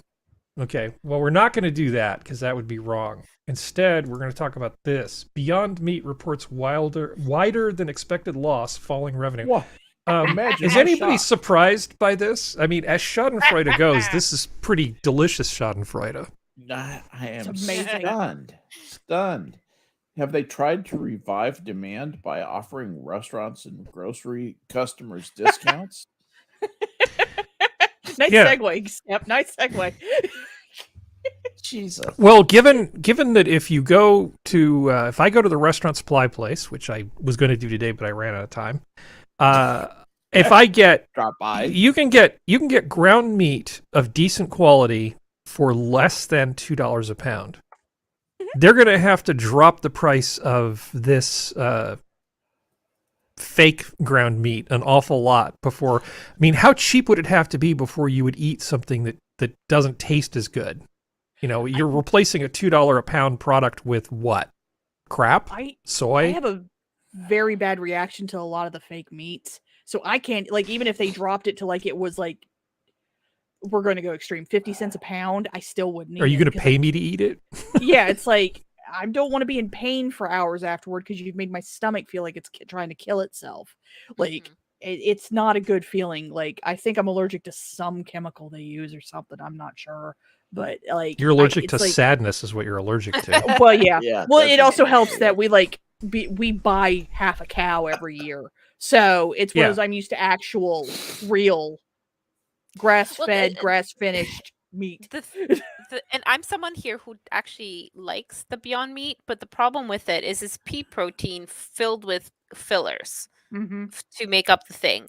And even for me, as someone who doesn't have any issues with stuff like that, it can, if I don't cook it properly, it will, because you're dealing with something that has a lot of, like, they stick in all sorts of fibers and other crap in there to make it whole. It tastes, I don't mind the taste, but I wouldn't go out of my way to purchase more of it, you know, like from time to time I get it because I'm, oh yeah, I miss the taste, but if they disappear, I don't care. It's not it.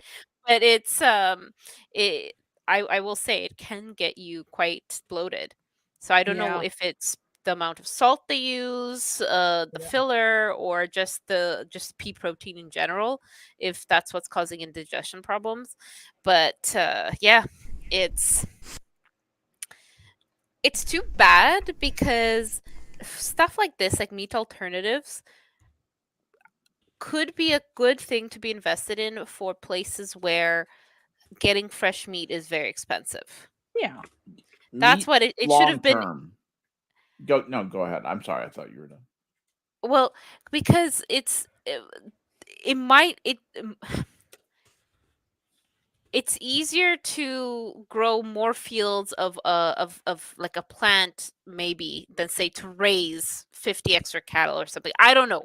I'm just pulling this out of my butt, right? Well, but maybe it should have been more based to that. But the problem is it's marketed more towards like the consumers with money, right? That be vegan and this and that. Well, I would be more interested if you're saying, hey, we're trying to feed less fortunate people, or close the gap of protein because these people aren't getting enough protein in their diet. So let's supplement it with a cheaper alternative every other day or every whatever, once a week, and this would be a cheap alternative. But that's not what happened. Well, I think there's been a couple studies that have shown that because grass-fed cattle specifically, like cattle that are not meant to get built up very quickly with a lot of feed that's meant to push their weight up, they can put them on land that you can't grow food on.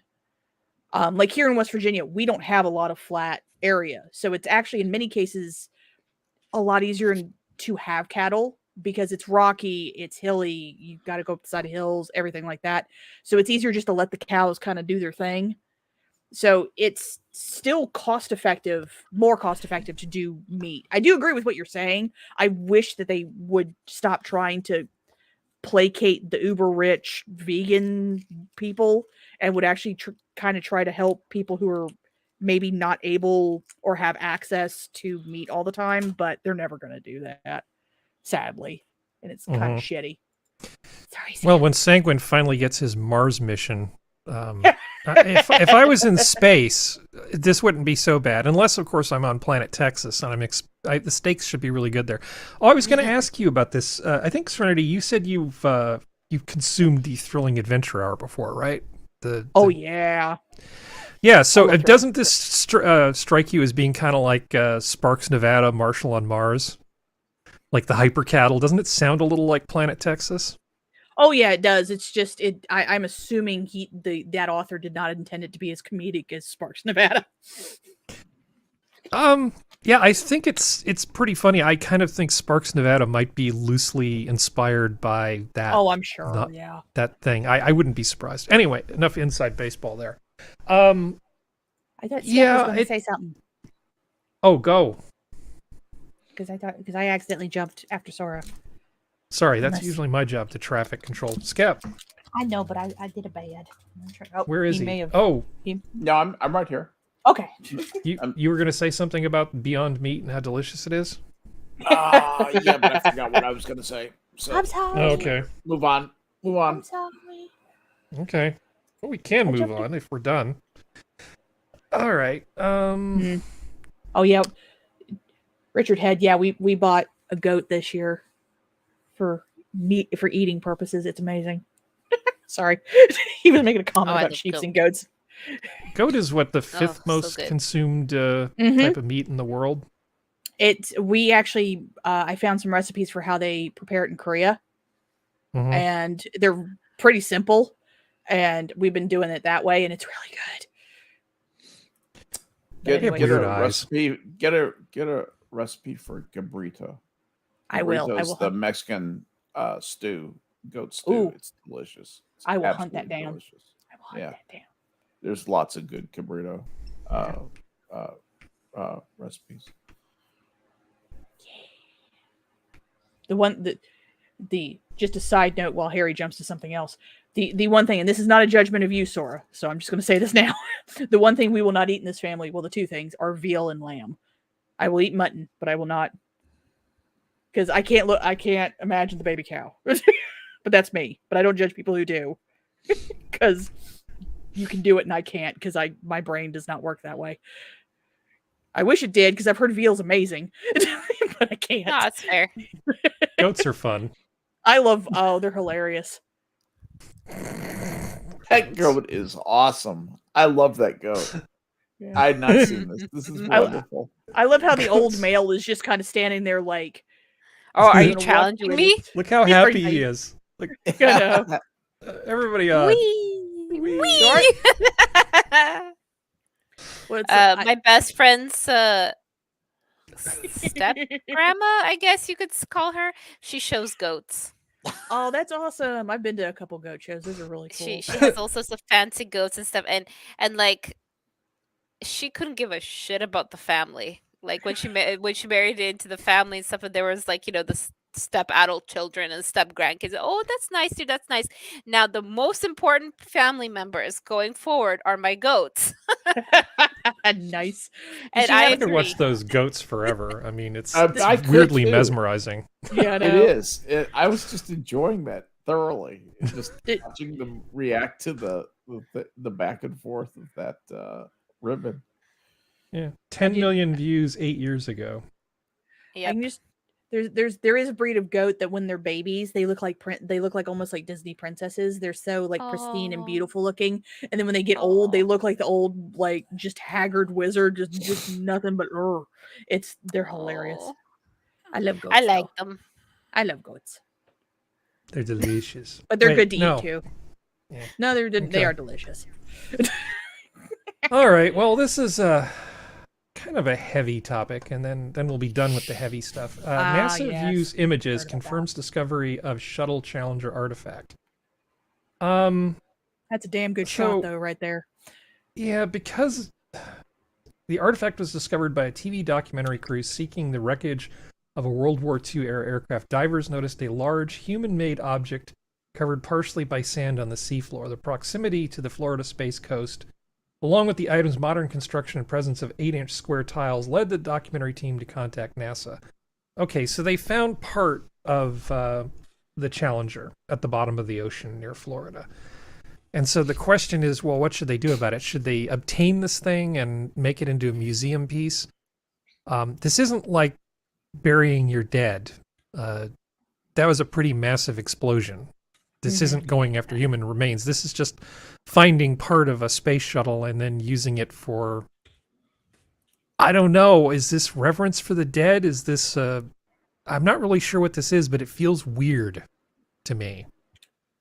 And, What are they this is proposing to coming do? from somebody who actually knew personally somebody who died in a space shuttle explosion. So this is a little touchy for me, this whole thought, and I'm not this particular explosion, but it's just like, this just feels very strange to me. Sorry, Skep, go ahead. No, several things going on here. First of all, where is it? How much trouble is it to get it? Because if everybody can go and visit this thing, somebody's going to walk away with it. And it might be that NASA would prefer to be the ones in control of that, as opposed to somebody selling pieces of the Challenger that they have salvaged. And by salvage law, it belongs to them. If you go and salvage a piece of the Challenger off of the seafloor, guess what? That's yours. That really is. There is such a thing as maritime law, and that doesn't mean it means that you have a claim to it. Somebody else might have a claim to it, but your claim is very strong when you bring it off the seafloor. There's law that makes it not be the case, though. No, it's the last two lines of this answer your question. NASA currently is considering what the additional actions it may take regarding the artifact that will properly honor the legacy of the Challenger's fallen astronauts and the families who love them. By law, all space shuttle artifacts are the property of the United States government. Members of the public who believe they have encountered any space shuttle artifacts should contact NASA, blah, blah, blah, blah, blah. So apparently there's some Let me just say special this thing. about that. Yeah. By law, all space shuttle artifacts are the property of the U.S. government. And that's absolutely true. Until the U.S. government abandons them on the floor of the sea. Then an enormous body of law, a body of law that absolutely dwarfs the pathetic little bid for ownership that NASA puts forward, comes into play, and I think that you could probably successfully contest under the salvage laws, the international salvage laws, that something that comes off the bottom of the sea is yours, and that NASA, by leaving it there, has abandoned it. That is salvageable. I don't know what can make something unsalvageable. I don't know of any law around that. I don't think I've encountered that. So I really think if you pull this thing up, I think it's yours. Well, the question is, should NASA do something, go out and basically get this and then do something with it? And I do think at a certain point, just leave the dead be. Do we really need to do this? What they don't want to do is, hey, send away for your key ring made with a piece of the actual Challenger, that some guy is selling on YouTube. So and yet beyond that, I agree with you, Harry. I think they should just get this thing, control it, if it's possible to do. If it's not, if it's 20,000 leagues under the sea, then leave it be. Yeah, everybody else will too. I can share that sentiment. Yeah. No, I'm with Skep on this one. I think there's a lot of ghouls out there, and I understand the idea of letting something, but I think because for a lot of people it's so far away, and so many don't have a connection. So to them it's just that, oh, how spicy. I have, its potential to have a bit of memorabilia, right? Then Mom will pay attention to me. I wish they didn't make any news of it. Think that was a mistake. Yeah. If they had not released any information like this, and I don't know how it works law-wise, like if they have to at all times disclose what is found, but if they would have just quietly removed it and not said anything, because now it is potential, it's a thing. like, for other people, as Skep was mentioning, to find it, possibly, because they know that, okay, well, okay, it's a big what if, right? It's not like this is the Marie Celeste or whatever, and we're in a ghost movie and we have hidden gold, but it's You can remove it from the ocean floor if that's what it is, and put it in storage and never have to do anything about it. You don't have to put it in a museum. You don't have to have people be charged money to see it. Yeah. Take it out of the hands of irresponsible people who would use it to just make some cheap money, score some cheap publicity, and Yeah, I was trying to find something, but it's too good to just sort of throw away as an offhand thing. If I can find it, I'll have to bring it back for another show. I wanted to talk a little bit about space, because I know Functional enjoys these things, but he's not here. But we're going to do this anyway, because it's in the schedule. I want to go back to Neptune. So the thing about Neptune is we've only had one space probe go to Neptune. Remember, I showed a picture of Neptune's rings from the Webb telescope. That was Voyager, right? Voyager 2 went to Neptune in 1989. Yeah, Voyager 2. That's right. Yeah. And other than Voyager 2 going to Neptune, we really don't have a whole lot of data there. Neptune is so far away from the sun that you get 0.1% as much sunlight at Neptune as you do at Earth. So they had to do all sorts of 2 billion miles? 2 billion? I don't know in miles. I forget how many astronomical units it is, but it's a long damn way away. So the sun is extremely faint, and it's very, very, very cold. So the technology of the day, it's pretty amazing that they did anything, but it's not really the end-all and be-all of the science that we could do there. Now, 3 billion. The return to Neptune is somewhat urgent in a way, because if we don't put a probe up and start sending it by 2031, our opportunity to use Jupiter for a gravity assist disappears. The alignment of the planets will just no longer allow that to happen, which means for several decades, it's going to take us 16 years or longer to get a space probe there. Mm-hmm. So we either do something now, or we just give up on doing it anytime quickly. And during all that time, there's people on the ground earning salaries and a lot of things that can go wrong during that flight. Mm-hmm. So we do really want to look at Neptune because it's actually pretty interesting. And specifically, its big old moon Triton is pretty fascinating. Now, yes, in terms of what we have here, I want to show you. This is all of the data that we got in the flyby of Triton. Which is a big old moon, which essentially is a doppelganger of Pluto. And I know there's a lot of Pluto lovers here on the panel. Triton could effectively be Pluto. It's basically a Kuiper Belt object that got captured by this thing. Captured, right. And it's super interesting. But here, let me just show you what the flyby actually looked like. Here. Don't blink or you might miss it. This is just showing all the images as an automation of what it looked like the one time we had Voyager 2 fly by this big old moon. Oh There's God. not a lot. Yeah.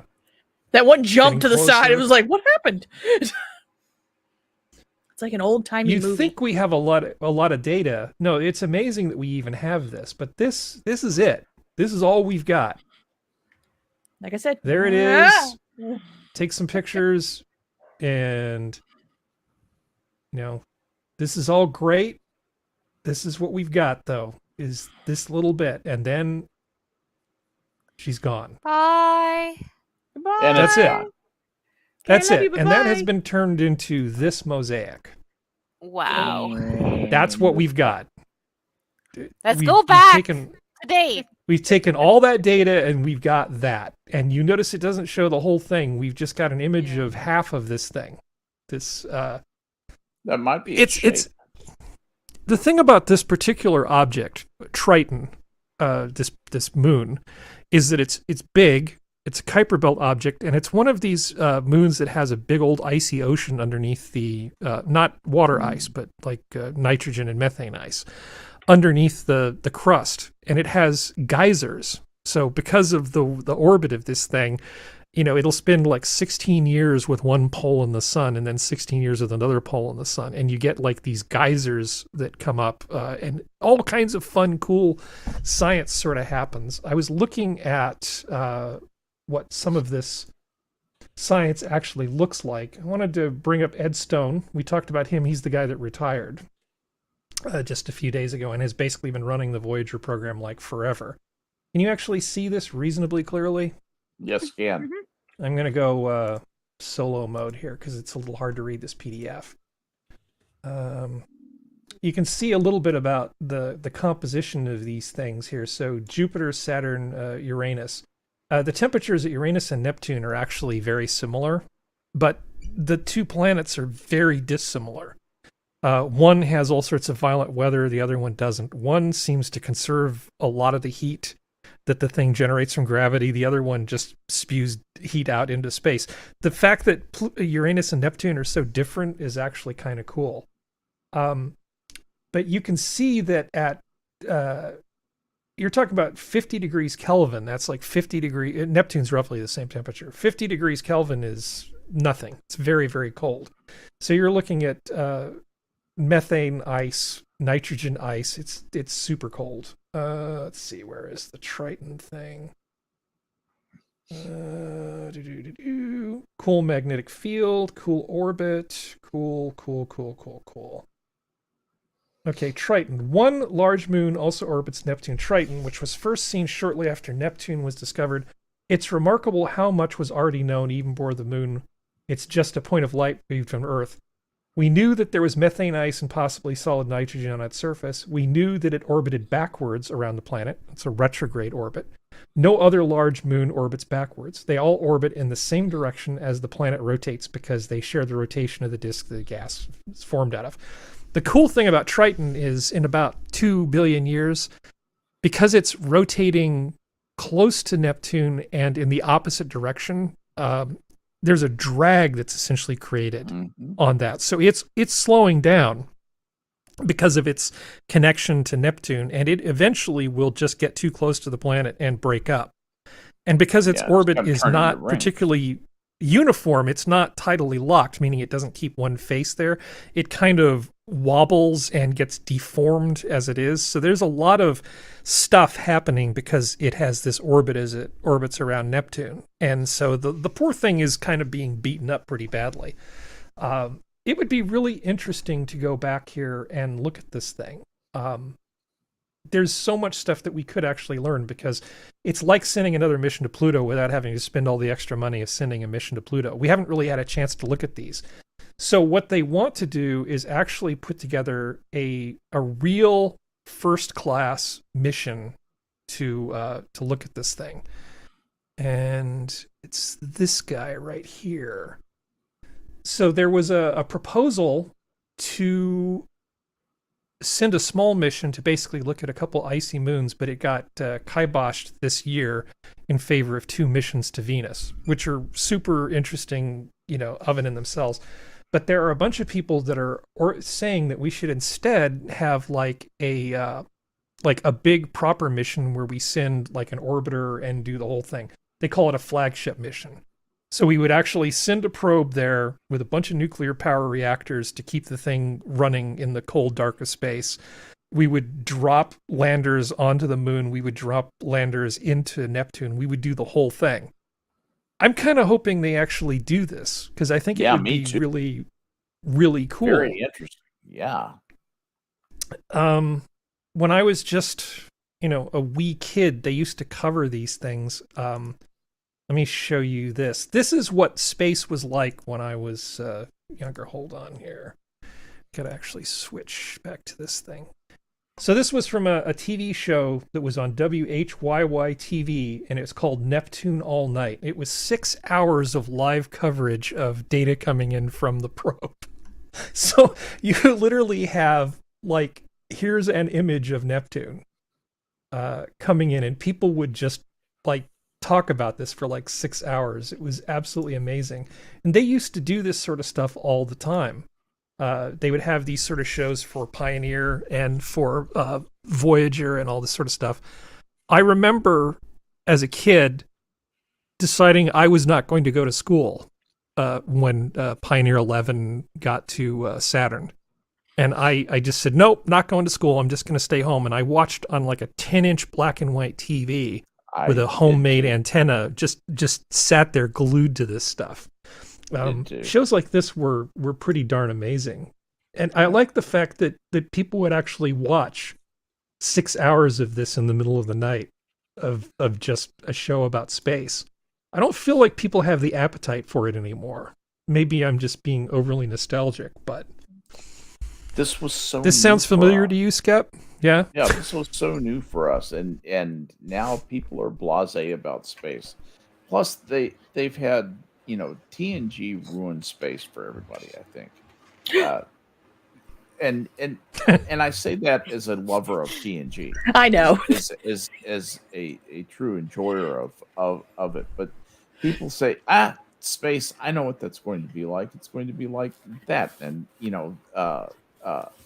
and I don't doubt that when those technologies are actually developed, I wouldn't be surprised if they actually went and used the same terminology from the TV show to describe the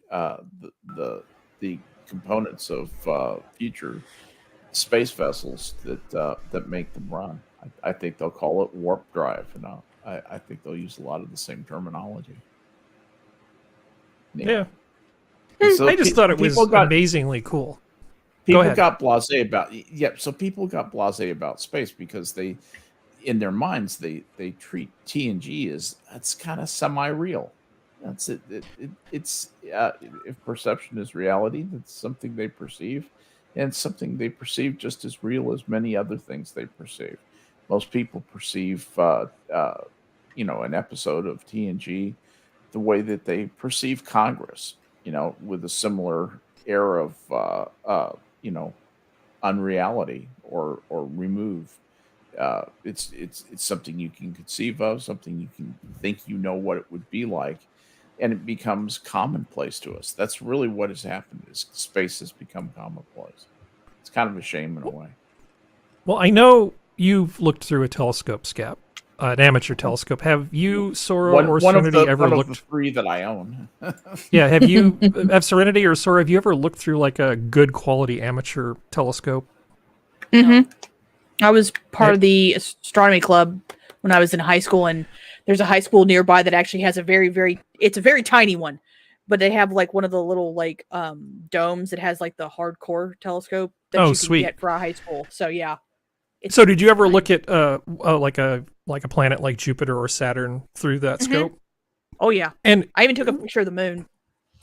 But you look at that sort of stuff, and I know the reaction that I think a lot of people have is that's not what I thought it was going to look like. I thought it was going to look like TNG.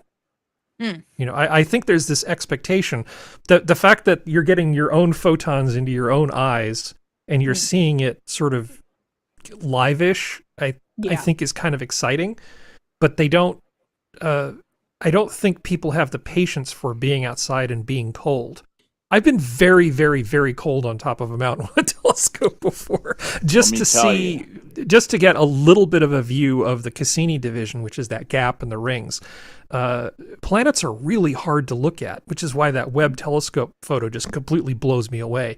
Unlike nebulas and things, you have to really mag up on them. They're freaking small. I mean, it's not easy to look at a planet through a telescope. Go Skep. Oh yeah. Yeah, no, yeah, I had a 2.4-inch refractor. This is a big honking lens in front, and I could barely see the A, B, C, D, and E divisions. I could see the first 5 division in Saturn rings. Yeah. But I think science is cool, and if we're going to explore space, we spend so much money on manned space exploration. I know it would be really cool to go to Mars, but man, we could learn so much more for so much less money not going to Mars until we've got our shit together.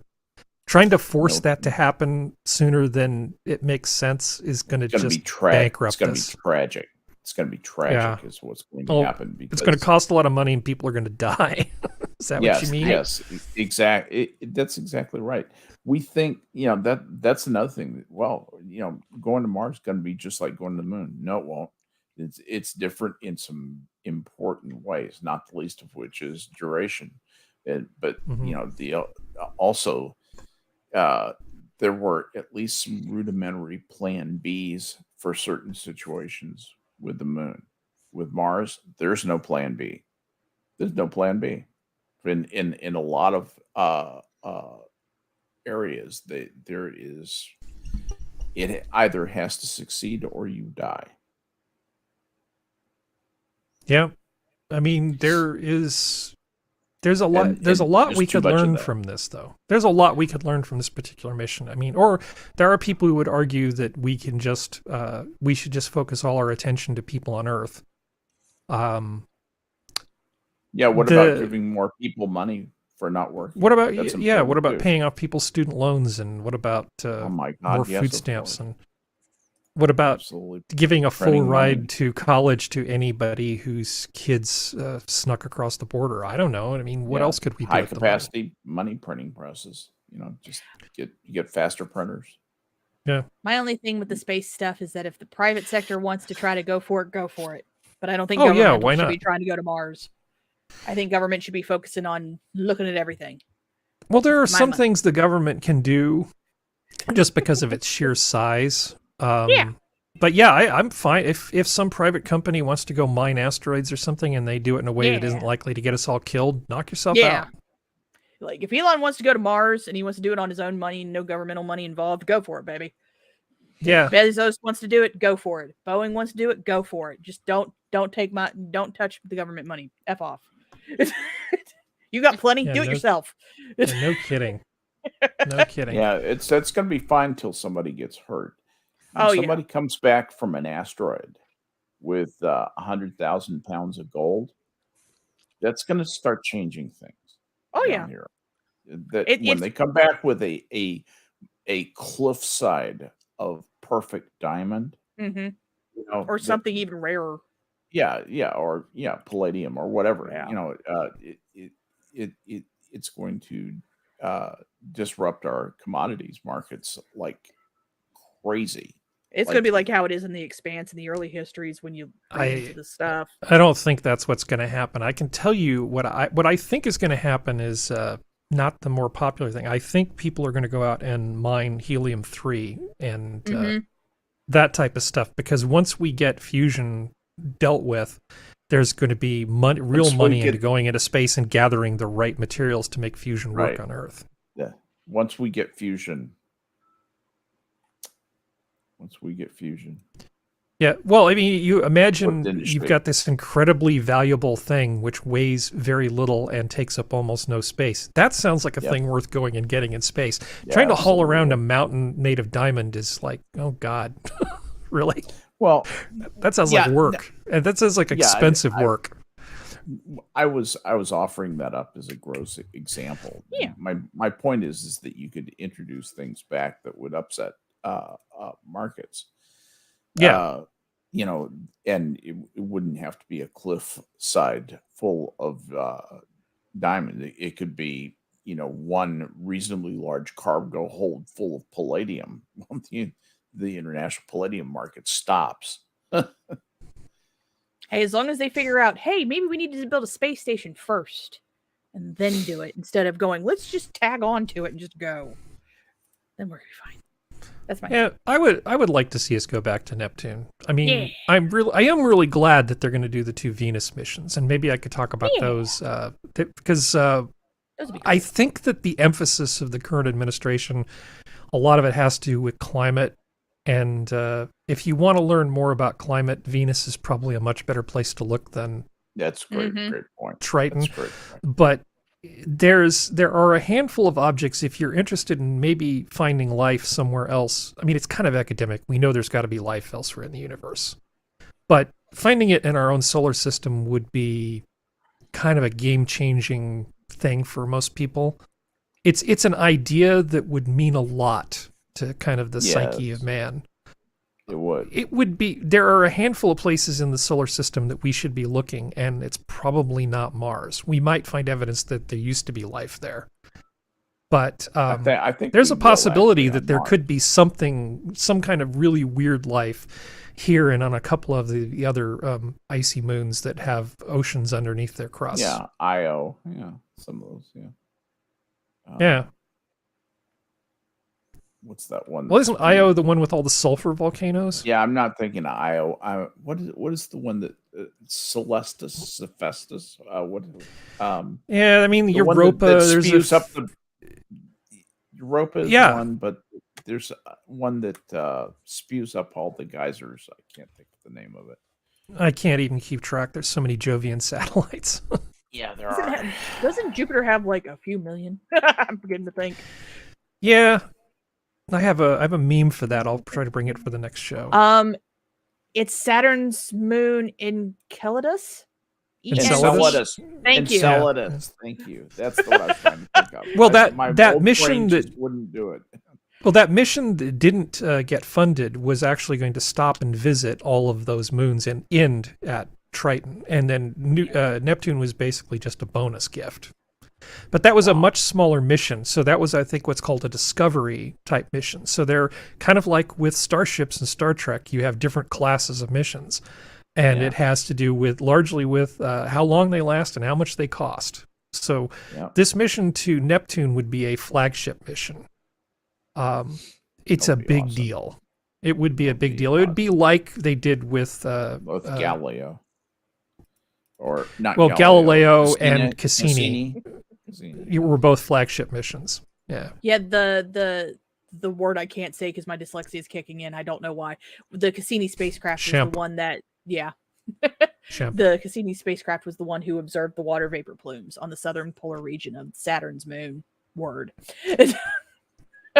Well, doing a quick flyby with a 1980 or 1978 built space probe is one thing. Actually, sending Yeah. modern equipment to just hang out for a few years and really survey things is a whole different thing. And that's what those missions were. The Cassini mission is amazing.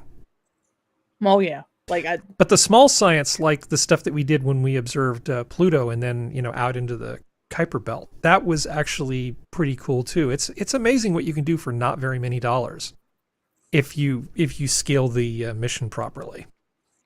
So I kind of like the fact that they have the big missions, but they're not all big missions. That there's Yeah. actually room for smaller science.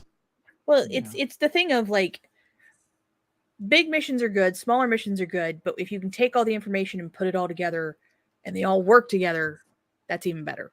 So a little bit of both never hurts anything. Yeah, in my they sense. just need more commercial sponsorships so we can. Yeah, just start so slapping stickers on there like NASCAR cars. As the camera pans to look at Triton as it's flying by, you just see like a little thing of Red Bull velcroed to a part of the space probe or something, Damn right. Just have a Twitch Get stream Red and every Bull once in to- a while a commercial pops up. to sponsor the thing. Or you just wait for the sun I'm to tired. charm you from Hey, Pluto. should- Shadow Legends in space. Exactly. I'm tired. We should stop doing this now. You guys good? Is there anything else you want to talk about? Nope. No, I'm talked out. All right. I'm going to call it then. This has been your Minions of the Zoo for Saturday. Thank you for joining us. Thank you to my panel, and thank you to all the people in chat. Take care of yourselves. Good night. Good night, everybody. Don't hurt yourselves.